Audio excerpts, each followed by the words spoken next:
Nous allons lire aujourd'hui le 6e conte que Rabbi Nachman de Breslev a écrit. Ce conte s'intitule Le roi humble. Il était une fois un roi qui avait un sage à son service.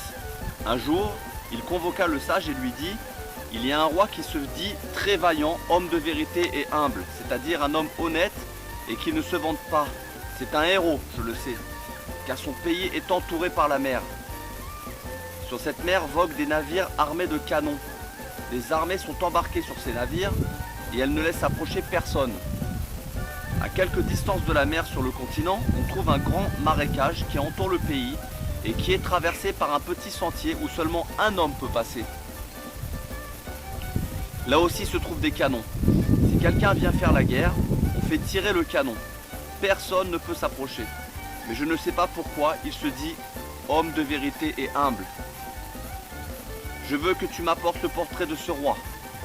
En effet, le roi possédait des portraits de tous les rois. Par contre, aucun roi ne possédait le portrait du roi qui se disait humble, car ce dernier restait caché au regard des hommes. Il trônait derrière un rideau, loin de ses sujets. Le sage se mit en route pour le pays de ce roi et se dit qu'il lui fallait connaître la nature du pays, savoir comment il était gouverné. Comment connaître la nature du pays? Grâce aux plaisanteries propres à ce pays. Lorsqu'on veut connaître une chose, il faut connaître les plaisanteries qui s'y rapportent. En effet, il y a de nombreuses sortes de plaisanteries. Par exemple, on peut blesser quelqu'un par des paroles, et lorsque l'autre s'en rend compte, on lui dit alors « je plaisantais ». C'est ce qui est dit dans le verset des Proverbes 26, passage 18-19, comme un dément qui lance des brandons et des flèches meurtrières, ainsi fait l'homme qui dupe son prochain et dit « mais je plaisantais ». Par ailleurs, quelqu'un qui veut vraiment plaisanter peut néanmoins blesser d'autres par ses paroles. Il existe ainsi plusieurs sortes de plaisanteries. Parmi tous les pays se trouve un pays qui inclut tous les autres, qui est le principe et la règle qui régissent tous les autres pays. Dans ce pays se trouve une ville qui inclut toutes les villes du pays. Dans cette ville, on trouve une maison qui inclut toutes les maisons de la ville. Dans cette maison-là, vit un homme qui inclut toute la maison. Et il y a un individu qui fait toutes les farces et toutes les plaisanteries du monde entier. Et il y a un individu qui fait toutes les farces et toutes les plaisanteries du pays tout entier. Le sage se rendit dans le pays du roi humble et il avait emporté beaucoup d'argent. Il remarqua qu'on y raillait et qu'on y plaisantait beaucoup. Grâce aux plaisanteries, il comprit que le pays était plein de mensonges. Il vit comment on se moquait des gens, comment on les dupait en affaires. Lorsqu'un procès avait lieu au tribunal, il n'y avait que mensonges et corruption. Il se rendit auprès d'une cour suprême, et là aussi, tout n'était que mensonges.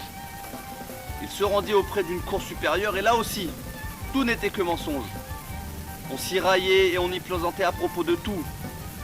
Le sage comprit par ses plaisanteries que le pays était plein de mensonges et de roublardises, et que la vérité y était absente.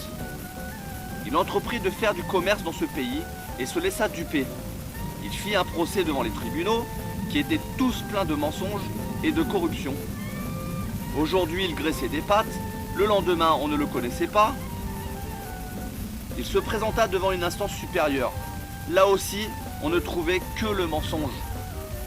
Il finit par se rendre au Sénat, là encore, mensonge et corruption. Alors il se présenta devant le roi.